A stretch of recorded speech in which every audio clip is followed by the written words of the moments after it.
kung nasa higatangan ka. Isa sa mga dinarayo dito ay ang cliff diving. At ngayon, nandito tayo sa Higatangan Island at ang kagandahan dito dahil ginawa nila ito ng ibang hagdanan papunta doon sa baba. Kasi yung dati hindi na siya madaanan at binago nila yung hagdanan dyan. Yung ginamit nila dati ay kawayan lamang. So kung makikita natin at mapapansin natin ay napakalinis na at inayos nila ito dahil sa, yun nga, summer tayo ngayon at magkaroon tayo ng mga event dito sa isla ng Higatangan. Kaya nila ito inalagaan kasi isa ito sa pinaka-tourist attraction sa isla. At yun guys, kung makikita natin meron na siyang bagong hagdanan na kawayan na safe na daanan. Hindi na katulad nung dati, yung dating ginawa dyan ay luma na, binago nila yon. Ngayon dito mapapansin natin na nagpuntahan talaga dito yung mga turista sa karatig isla dito sa probinsya ng Biliran. Yung iba ay galing pa sa iba't ibang malalayong lugar at gusto lang nilang silipin at makita at ma-experience kung gaano kaganda dito sa probinsya ng Biliran. Kaya isa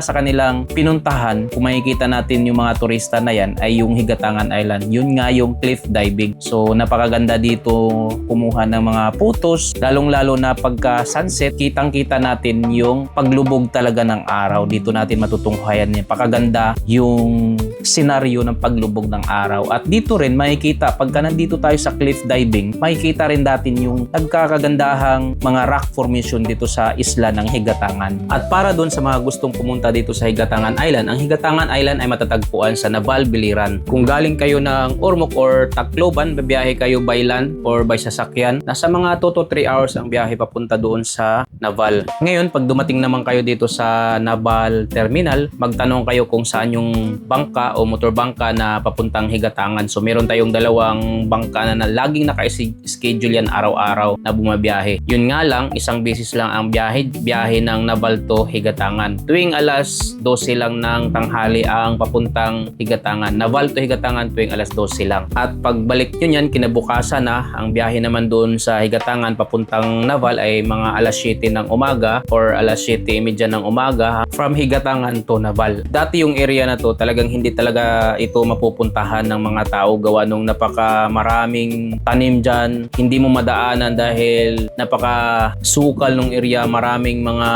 damo at para siyang kagubatan. Simula lang ito nung nagkaroon ng circumferential road dito sa isla ng Higatangan. So nung nagkaroon na siya ng kalsada, unti-unti nilang dinevelop dahil nga itong area na to ay may potential na maging isang cliff diving area at napakaganda rin talaga ditong maligo at tumalon gawa nung napaka-clear yung tubig tsaka medyo malalim siya, lalong-lalo na pagka high tide.